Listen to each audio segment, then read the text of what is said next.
Welcome to the International Brotherhood of Freemasons podcast, a Masonic podcast that brings you education pieces from a wide array of authors throughout the English, Spanish, and French-speaking regions of the world. International Brotherhood of Freemasons in no way reflects the views of any Masonic Lodge or Grand Lodge and is the sole opinion of the person expressing it. And now, your host, Brother Paul Haynes. For today's episode, we have a very interesting piece entitled The History of Freemasonry in China. It was originally written in Spanish. The source was laplazuela.net, and the author was Julio Martinez. It was a little bit challenging to translate because it was very well written and uses a lot of a very academic language. But I think it's a very good piece, very interesting. I learned a lot from reading it. It also gives a slightly different perspective, just considering that it was written by a Spanish author about Chinese Freemasonry. And you'll probably notice that he doesn't really pull any punches when he talks about colonization and the attitude of the West towards Asia and other parts of the world, and the prejudices that existed at that time. If you're a sponsor or producer of this show, which means that you have contributed either $1 a month, or $12 a year to be a sponsor, or $5 a month, or $60 a year to be a producer, I encourage you to follow the link that you were sent, because not only can you look at the original piece, but also there's some interesting pictures. There's pictures of Freemason sign outside of a Chinese lodge building.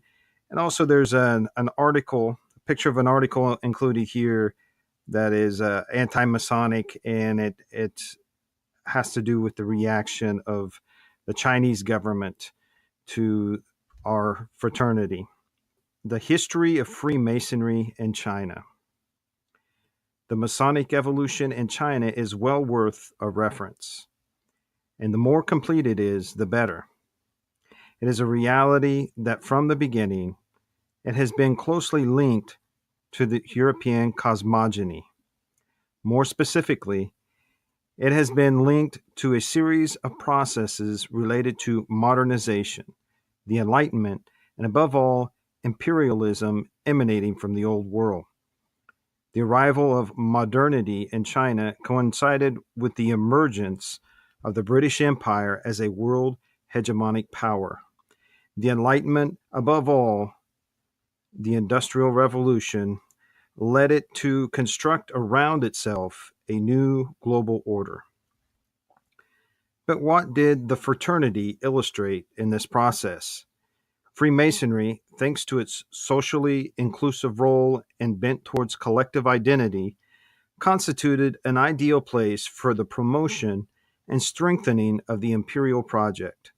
The lodges were also reproduced as products of the prevailing global order, since they incorporated and legitimized their norms and hegemonic ideologies in their value systems, integrating overseas the different imperial networks, whether commercial, diplomatic, military, or missionary. In fact, the first Masonic headquarters that was established in China was in the port city of Canton in 1767. It appeared in the hands of members of the British East Indies Trading Company. It was given the name Amity and was sponsored by the United Grand Lodge of England. From this moment on, and in spite of the fact that imperialism intensified, lodges were founded, made up of, at its core, a large number of Europeans who were the majority, and then later on, since the last decade of the 19th century, Chinese members as well. So since the second half of the 18th century, workshops have been established by English, Swedish, and even Dutch citizens. But it was not until the 19th century that additional lodges could be found in China. The historian Ricardo Martinez Esquivel divides this century into 4 periods. The first would be comprised between 1844 and 1849, during which the movement within the country began to stabilize. The first Masonic constitutions were promulgated in order to institutionalize the administrative structure of Freemasonry. During this process, the participants were exclusively European. In fact, the Qing government had banned the entry of Chinese into the Brotherhood.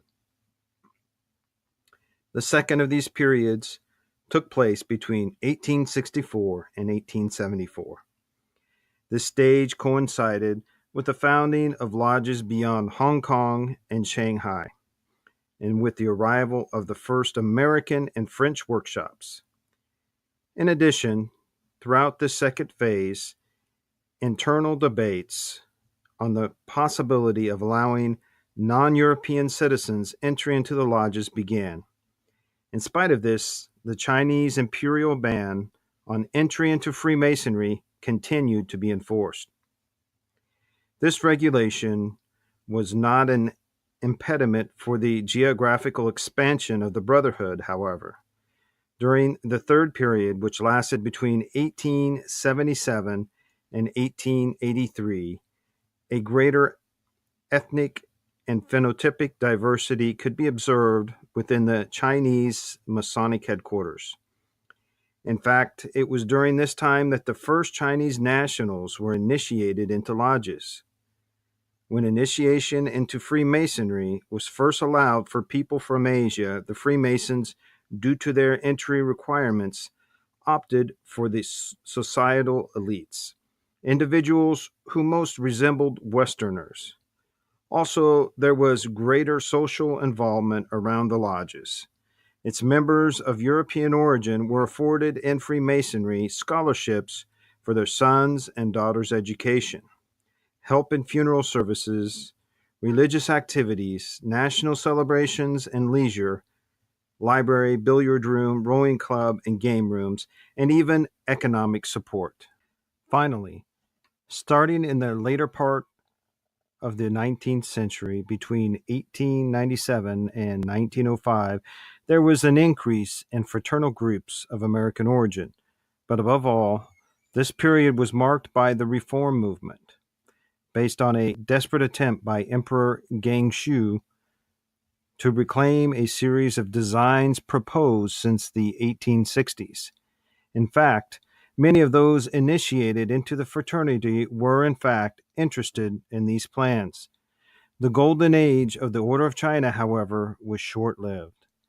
After the creation of the People's Republic in 1949, the Communist Party began a campaign to eliminate the Wiedaumen.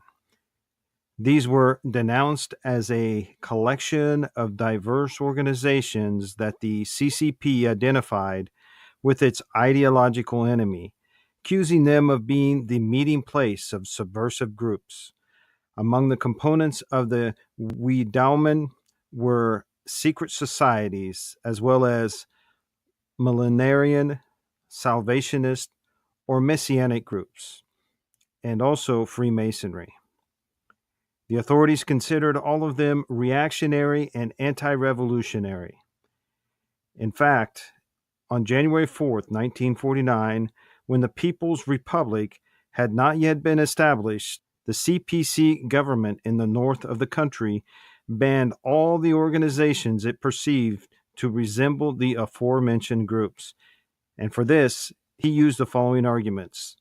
The Weemen and Daumen are not only feudal, superstitious organizations, they are also frequently controlled by the reactionaries to carry out various anti-revolutionary activities.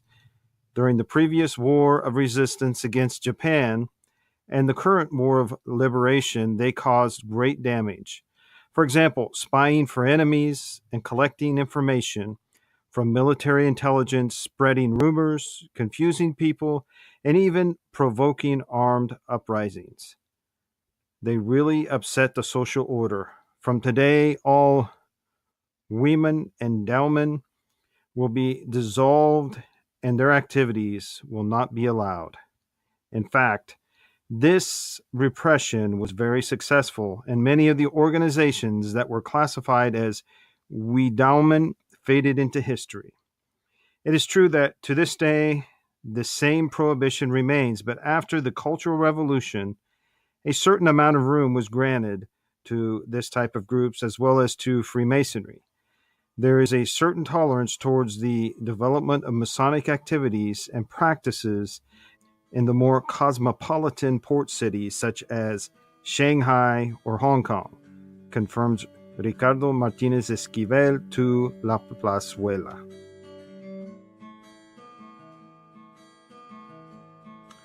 Before reading this text, I'd never heard of these groups or that were mentioned, Weeman and Dowman, and the combined term Wiedaumen. So I looked up some information and I found a book called Chinese Religiosities, Afflictions of Modernity and State Formation. And it describes, it uses this as kind of like a blanket term for any organization that the Chinese government deems is counter-revolutionary or superstitious, or any type of organization that goes against their political agenda.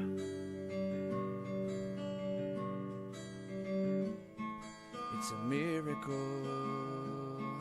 I'm who I am today.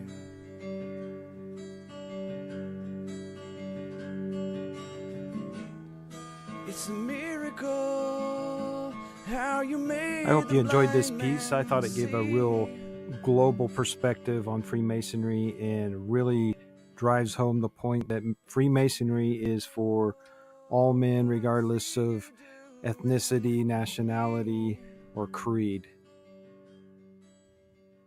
This last piece is entitled The History of the Grand Lodge of China. I found it on the website grandlodge-china.org, and the author is unknown. Masonry first saw light in China, in the province of Guangzhou during the late 1700s, with the establishment of Amity Lodge number 407 under the jurisdiction of the Grand Lodge of England. In 1767, and met regularly for 46 years until going into darkness in 1813, when for some unknown reason its charter was not renewed when the two Grand English Lodges united in London. Upon the departure of Brother R.F. Gould from China in 1886, he says that there were in existence at Victoria and Hong Kong and in the Chinese treaty ports 13 English lodges, 14 Scottish lodges, 1 American lodge, and 1 Irish lodge. It should be mentioned that the membership of foregoing lodges in China had been mainly confined to specific foreign nationals by the Manchu government and succeeding governments. And it was not until 1930 when a group of American and Chinese master masons, all of whom had been raised abroad, decided to form a lodge in Shanghai for the purpose of bringing Freemasonry to Chinese aspirants. Charter members of the first Chinese lodge included brothers George A. Fitch, later Grand Master of the Grand Lodge of China in Taiwan, Judge N.F. Allman, Alfred T.C. Cao, Mei Hua Chuang, I.J. Rawlson, and James L.E. Chow, all of whom had been members of lodges in the USA, with the exception of Brother Chow, who was raised in an English lodge in Jamaica. The group first petitioned the Grand Lodge of Massachusetts for a dispensation, but this was denied. They then successfully applied to the Grand Lodge of the Philippines, who looked upon their request favorably and granted a dispensation. The new Lodge 106 was chartered on the 27th of January, 1931, at Peking, and by coincidence also named Amity Lodge, as had been the first Masonic lodge in China nearly 200 years earlier. The creation of Amity Lodge number 106 was followed by the creation of Nanking Lodge number 108. Pearl River Lodge number 109 in Canton, Szechuan Lodge number 112 in Qingtu, West Lake Lodge number 113 in Hangzhou, and Sun Lodge number 114 in Shanghai. During the Japanese invasion of China and for the duration of the Second World War, a small but courageous group of Master Masons of many nationalities gathered together in the unconquered Free Chinese town of Chongqing in the province of Sichuan and initially formed a Square and Compasses Club. By early 1943, the Square and Compasses Club had, despite the many hardships of a town under constant aerial bombardment, developed a nucleus of brothers who felt the need to establish a recognized lodge. A dispensation to form a lodge was submitted to the Grand Lodge of California, who in due course granted this, and Fortitude Lodge under dispensation was established during 1943. Fortitude Lodge was indeed an appropriate name, as the lodge met regularly despite the inclement weather, unceasing air raids, and almost every conceivable difficulty. In 1945, with the cessation of hostilities, the personnel were dispersed, and inevitably this led to the closure of the lodge. Therefore, its dispensation was returned to the Grand Lodge of California. It is interesting to note that Fortitude Lodge, in its somewhat brief existence, was to provide in the future 4 Grand Masters for the Grand Lodge of China.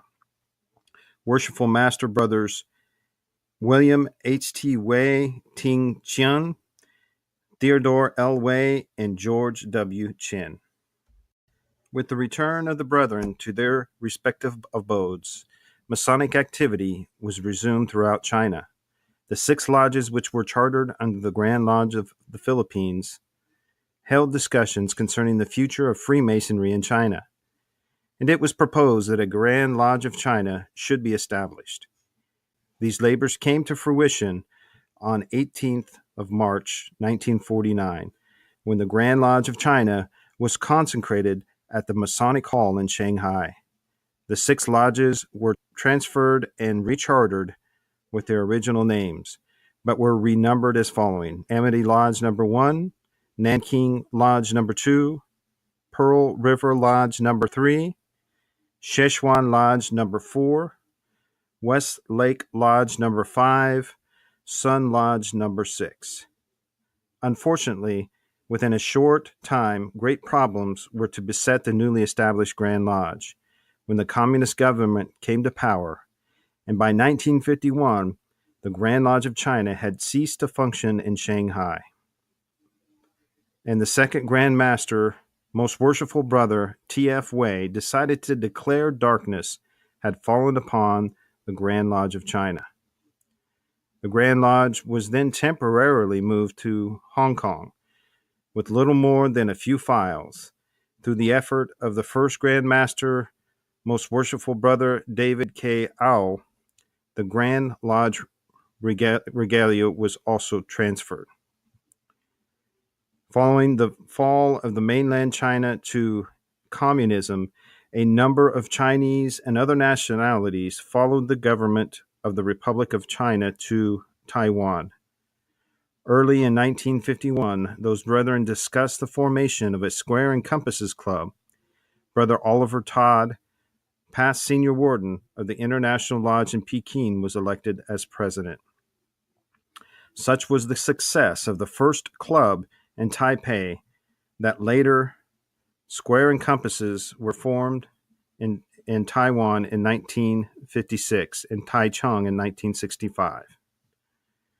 Back in 1951, a petition was submitted to the Grand Lodge of China in Hong Kong for the creation of a new lodge, appropriately named Liberty Lodge. In August 1952, Most Worshipful Brother T.F. Wei traveled from Hong Kong with an escort of several brethren and duly consecrated the Liberty Lodge number 7 in 1953. After several difficulties to obtain permission to conduct Masonic business from the authorities, Brother T.T. Tuong has the honor of being the first Mason ever to be raised in Taiwan. The Grand Lodge of China was reactivated in Taiwan in 1955, as was Amity Lodge No. 1 in the same year, followed by Pearl Lodge No. 3 at Tainan in 1956, Sun Lodge No. 6 at Taipei in 1956, and also Szechuan Lodge No. 4 in Taichung in 1957. In 1961, the Deputy Grand Master George W. Chen accepted the position of chairman of a committee to translate the Masonic ritual and monitor into the Chinese language. Without further delay, and not knowing that it would be a decade of hard labors before the task was completed, the Brethren of Han Lodge applied for a dispensation in 1971.